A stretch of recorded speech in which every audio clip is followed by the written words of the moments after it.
Shabbat Shalom, people. Today is Saturday, June the 6th, 2026. Praise the living God. I just wanted to come on here and, encourage you guys. Last night, or yesterday rather, after getting off of work, I did my normal routine, went to go pick my daughter up, and then we went to go ahead and go see my grandmother. And so when we got there, my grandmother wasn't home. And so to make a long story short, we ended up leaving and we were headed back home. And while driving, the car had, it sounded like something was dragging under the car. So I accelerated some, and then the sound started to get louder. And I pulled over to the side of the road, and I was listening to the vehicle, and my daughter was like, she was asking me to shut the car off because she was like scared because how the car sounded. But to make a long story short, I ended up calling a mechanic to come to where I was because I wasn't close to home at all. And I told him what happened. I let him hear the car from the phone, and he said he was coming to me. So while sitting there, I came across this post, and immediately I felt the Holy Spirit. No, I heard the Holy Spirit speak to me. He was telling me to worship. Instead of being upset, I started to worship as I was told to do so. And we sat there and I worshiped for an hour and a half as if we wasn't on the side of a major highway. Front eyes closed at the top of my lungs, just singing praises to God. And so then once the mechanic had gotten there, he looked under my hood and he told me to come in. He wanted to show me what had happened. And so what had happened was a serpentine belt on my vehicle had popped. And so then he had said to me, just drive the car. If you break down, I'll just tow you.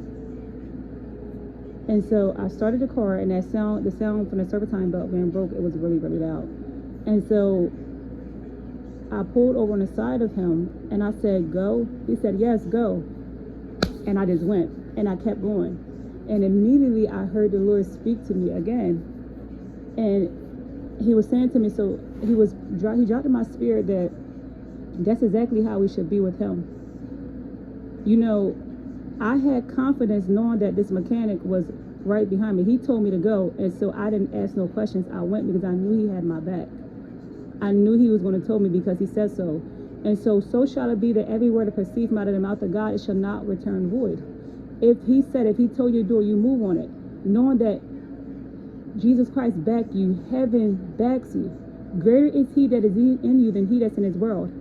And also, excuse me, also said in his word,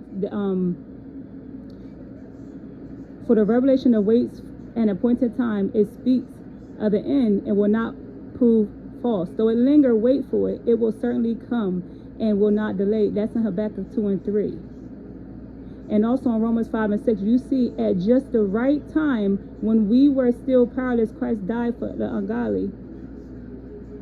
Also in Ecclesiastes 3 and 11, he has made everything beautiful in its time. He has also set eternity in the human heart, yet no one can fathom what God has done from the beginning to the end. And also Jeremiah 33 and 3, to call unto him and he will answer.